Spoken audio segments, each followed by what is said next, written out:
Bienvenidos a este nuevo episodio del Espacio Digital de Frente con Óscar Ortiz.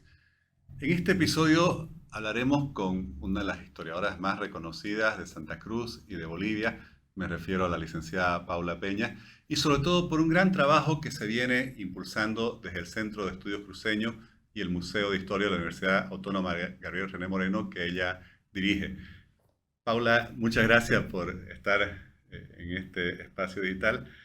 Y me surgió esta inquietud porque en los últimos meses he tenido la oportunidad de asistir a dos presentaciones de libros impulsadas por el Centro de Estudios Cruceños, además un nombre tan bonito. Uno Al mar por el oriente y el otro el Proyecto Cruceño. Y quería un poco que le hagamos Claro. conocer a la opinión pública todo el trabajo que están realizando. Bueno, muchísimas gracias, Oscar, por la invitación y ahora justamente ya cerrando el año, ¿no? El Museo de Historia, como conoce la mayor parte de la gente, es una unidad de la Universidad Autónoma Gabriel René Moreno que está en pleno centro de la ciudad, en la calle Junín, al lado del Paraninfo.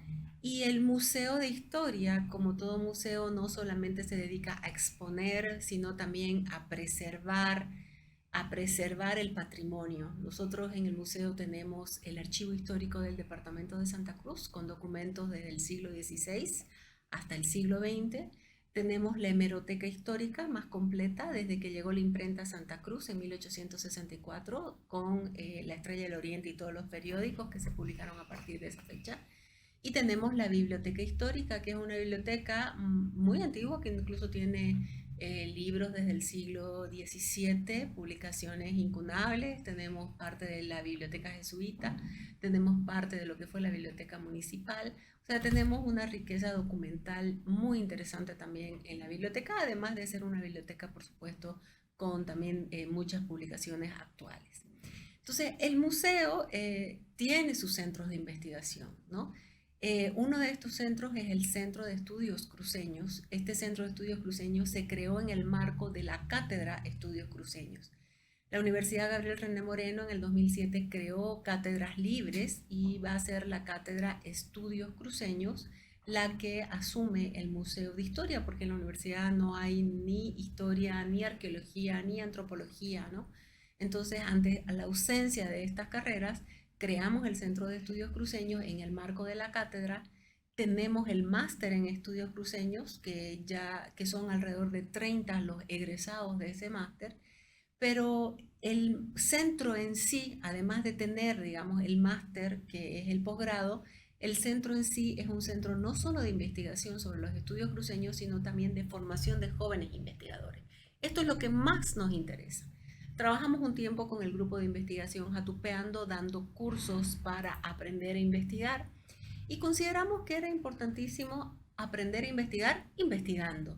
Y por eso presentamos proyectos a varias instituciones cruceñas para formar jóvenes investigadores. Un gran proyecto que se presentó fue a la CRE, a la Cooperativa de Electrificación, que aceptó financiar, fue el estudio de las provincias. 15 jóvenes, entre sociólogos y politólogos, hicieron sus tesis de grado en función a los estudios de cada una de las 15 provincias.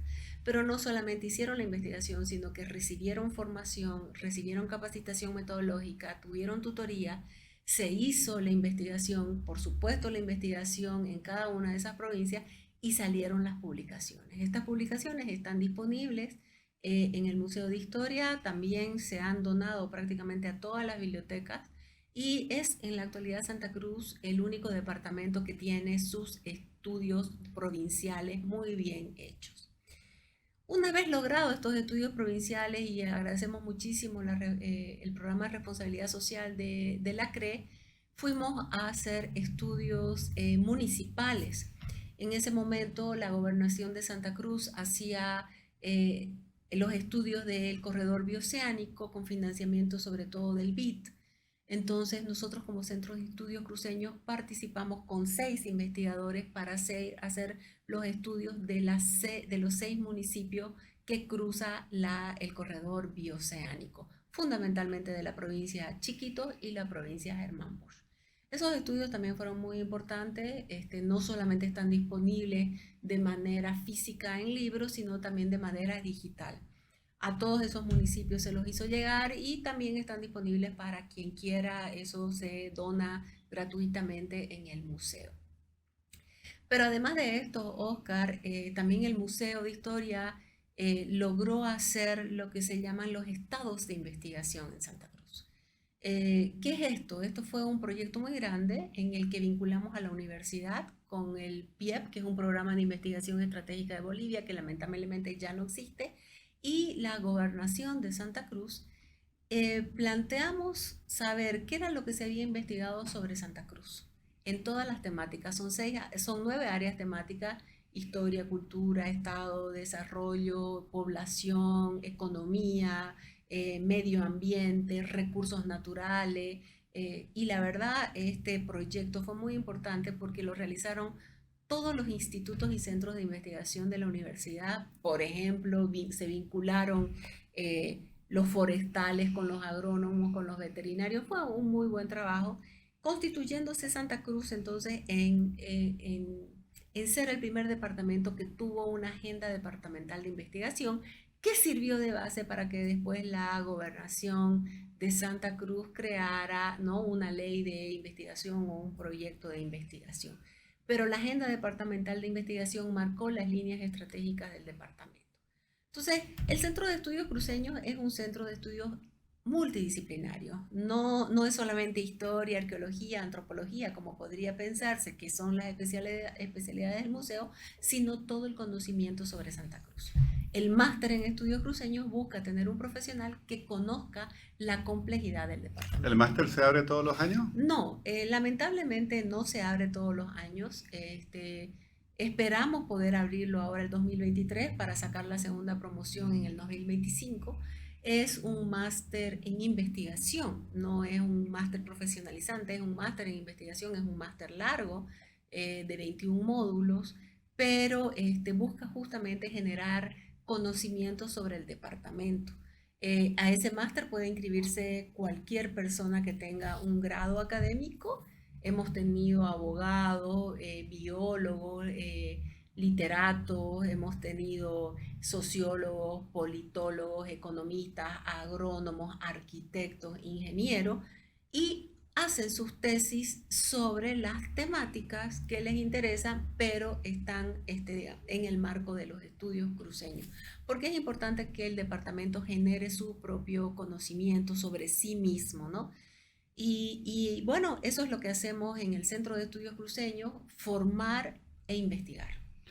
Paula, y en la presentación del libro Al mar por el Oriente, te escuchaba mencionar que ya han tenido 2 colecciones prácticamente que han publicado. Así ¿Cuáles es. han sido no sé, los principales títulos, las principales, Bueno, para que la gente sepa, incluso para ir a buscar las publicaciones a todos aquellos que les interesa? sí, en realidad, cuando había muchos recursos de IDH, el museo presentó proyectos para publicación de libros de nuestros investigadores seniors todavía, porque el Centro de Estudios Cruceños que está en el museo, también el museo realiza cada 2 años las jornadas Tierras Bajas, que son sobre antropología, arqueología e historia de las tierras bajas continentales, ¿no?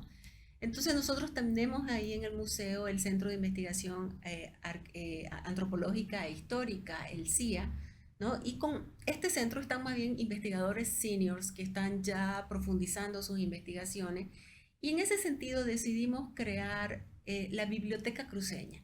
¿Por qué creamos la Biblioteca Cruceña? El gobierno en ese momento creó la Biblioteca del Bicentenario de Bolivia, y los temas cruceños no existen o son muy escasos en esos 200 libros que la vicepresidencia de Bolivia decidió publicar o republicar en honor al Bicentenario.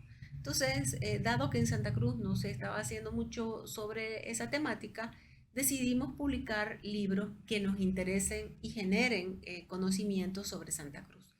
En esta colección que se llama Biblioteca del Museo de Historia hay varias series.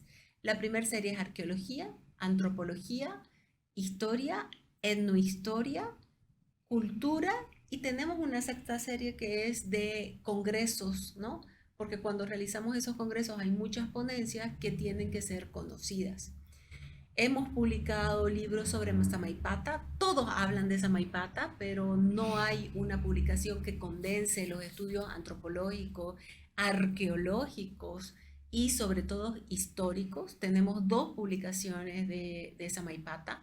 Tenemos dos publicaciones en honor a la Guerra de Independencia en Santa Cruz, una que es reedición de antiguos textos y otra sobre nuevas aproximaciones. Tenemos etnohistoria del Chaco y la Chiquitania, porque es muy importante conocer la historia indígena, que no es otra historia, es la historia indígena, ¿no? Y lo que denominamos historia más bien es la historia no indígena, pero la etnohistoria es la historia indígena, ¿no? Que no es otra historia, sino una historia desde esa mirada. Además de eso, tenemos publicaciones sobre guarayos. El último libro de nuestra colección es sobre la ocupación de las tierras de Guarayos. No nos olvidemos que la provincia de Guarayo fue la última en crearse en 1990. Tenemos libros también sobre el proceso histórico en Santa Cruz en relación con el Estado boliviano entre Bush y Banzer. Es un trabajo muy interesante de un investigador chileno del año 1938 al año 1971, cómo se va configurando el poder cruceño. Es un libro que hay que leerlo. El investigador es Víctor Rojas, un doctor en historia que es profesor en Santiago, pero trabajó el tema de Santa Cruz. Tenemos un libro de una activista de la lectura que es Claudia Vaca, es un estudio sobre la lectura en Santa Cruz, sobre la cultura y sobre las bibliotecas, muy interesante, que tumba todos esos mitos que usualmente se dicen. Y bueno, además de eso, esa está en nuestra serie de la Biblioteca del Museo de Historia, y este año, es a lo que vos haces referencia, iniciamos una nueva colección que se llama Estudios Cruceños. El primero es el que vos tenés ahí en la mano, que es Al mar por el Oriente. Ese es un gran proyecto de investigación que tuvimos la suerte de que lo financió la empresa de Ferroviaria Oriental en su programa de responsabilidad social, y quisiéramos que más empresas quieran apoyar nuestros proyectos de investigación. Al mar por el Oriente son 11 artículos de investigadores de distintas áreas y de distintos países sobre el ferrocarril, lo que significó el ferrocarril para Santa Cruz, lo que significó el ferrocarril para esas provincias. Tenemos investigadores bolivianos, por supuesto, tenemos jóvenes investigadores, tenemos investigadores de Argentina por el ferrocarril Yacuiba-Santa Cruz, investigadores de Brasil, el ferrocarril Corumbá-Santa Cruz de la Sierra, el impacto, por ejemplo, en las poblaciones indígenas, que lo hizo la doctora Combe, o el impacto en esos municipios, que hay un muy buen trabajo de Alejandro Vanegas, que analiza cómo los municipios por donde pasa el ferrocarril tienen mejores índices de desarrollo, y también lo que significó, como decía una de las autoras, como la riel domó al Chaco, ¿no? Si la sed era la peor enemiga de entrar al Chaco, ¿cómo va a ser el ferrocarril Santa Cruz de la Sierra Yacuiba que va a permitir la puesta en valor de esos territorios? Además, por supuesto, de miradas también hay una mirada nacional y de un investigador boliviano que vive en Brasil. Como te digo, tratamos de hacer el proceso de internacionalización realizando investigaciones con profesores de distintas universidades del continente. Paula, y concentrándonos sobre Al mar por el Oriente, donde sos además de editora, una coautora, me sorprendió mucho escuchar y también leer que esta historia de la demanda cruceña de integración con el Atlántico viene ya desde el principio de la República, incluso desde varios años antes de la misma Guerra del Pacífico, con lo cual se ve que es una constante en la historia cruceña y en la búsqueda de su desarrollo. Sí, es muy interesante porque esto al mar por el Oriente, que sigue siendo un deseo hasta el presente, van a ser 200 años de la formación de Bolivia, y ese texto se inicia con las instrucciones que le dan a los diputados en las que se pide específicamente una salida hacia el río Paraguay y para allí salir al mundo. Perdón, a los diputados que fueron a la Claro. asamblea, a la primera asamblea constituyente. En realidad, para los diputados que fueron a la primera asamblea deliberante que dio origen a A Bolivia. Bolivia, a la ¿Y por fundación qué de... digo eso? Porque usualmente hay muchas malas interpretaciones, ¿no? Dicen esos traidores y nadie los ha estudiado a los que se dicen a Antonio Vicente Seoane y Antonio y Vicente Caballero.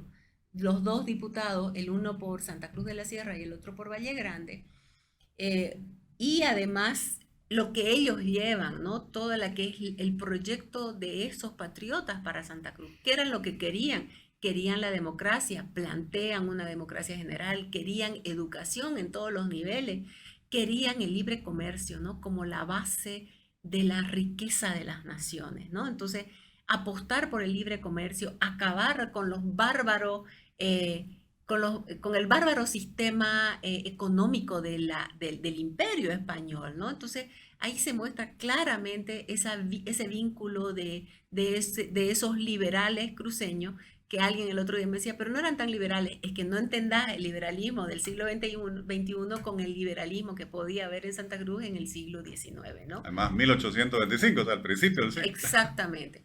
Entonces, 1825, los cruceños tenían claro que querían dedicarse a la exportación, de construir camino, vincularse con todos los países vecinos, salir al Atlántico, porque era salir pues al mundo, ¿no? Era salir a Europa, no hay canal de Panamá, digamos, estamos en 1825. Y eso es lo más destacable y creo yo que marca una ruta a seguir y que a lo largo de estos casi 200 años de historia lo hemos hecho, ¿no? Entonces, de eso se trata, de mirar un poquito hacia el pasado, de entender que lo que tenemos hoy es producto de lo que pensaron en el pasado y se pusieron como objetivos Y, los fundadores, digamos, del departamento.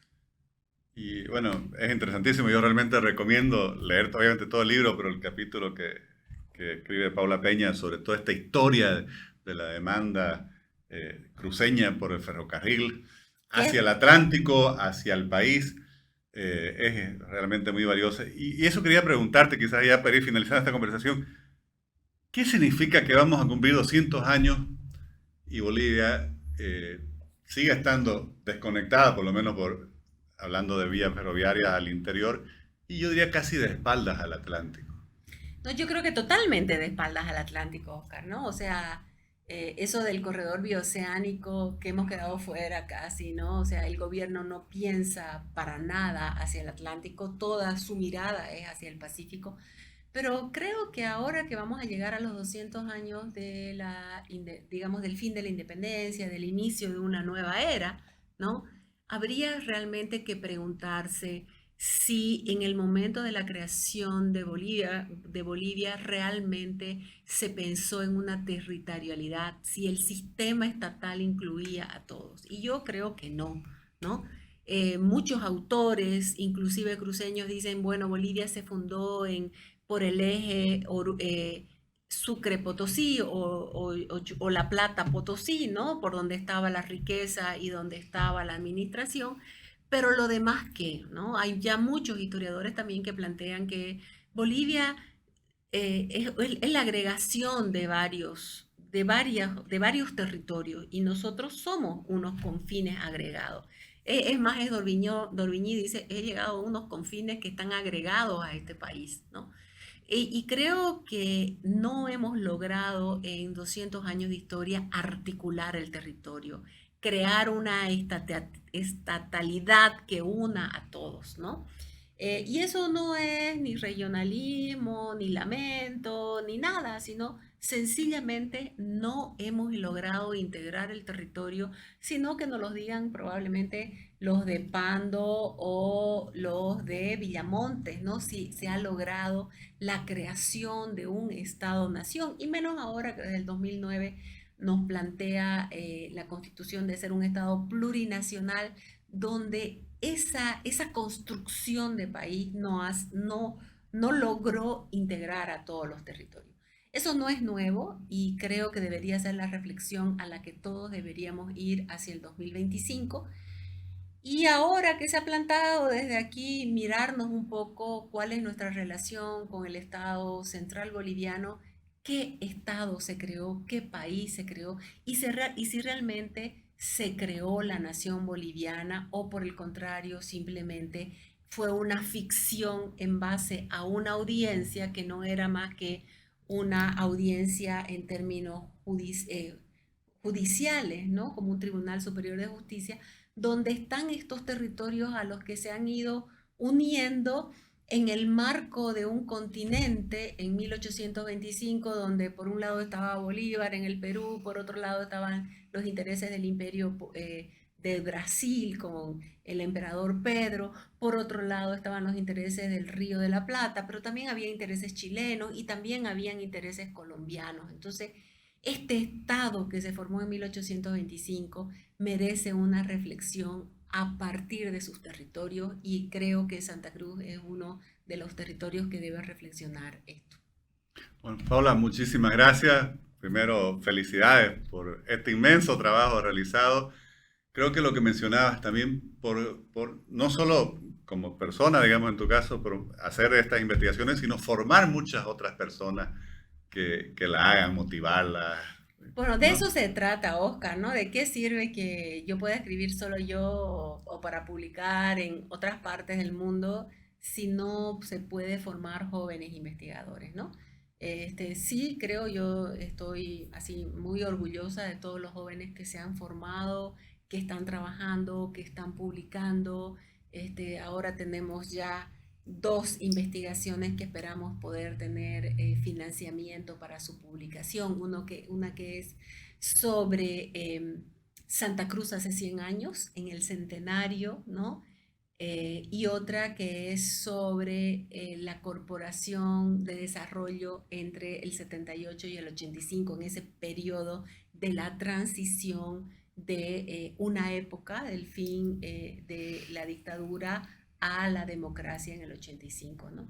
Qué bueno, ¿no? Y felicidades realmente por eso, porque creo que justamente formar esas nuevas camadas de investigadores es quizás el mayor y el mejor legado que se puede dejar, ¿no? Ojalá que sí, porque necesitamos producir conocimiento, pero también necesitamos que la gente lo lea, Así ¿no? es. Así Y que invitamos a todos quienes están los libros disponibles nos en han, el museo, quien quiera así pasar es, por ahí.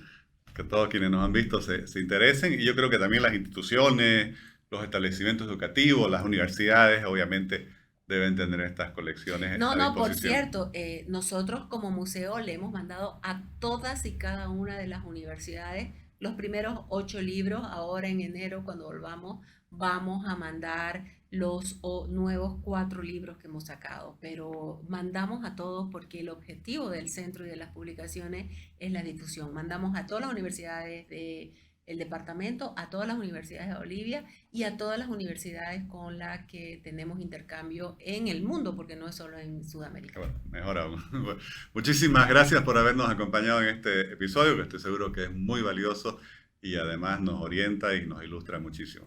Gracias, Pablo. No, gracias a vos.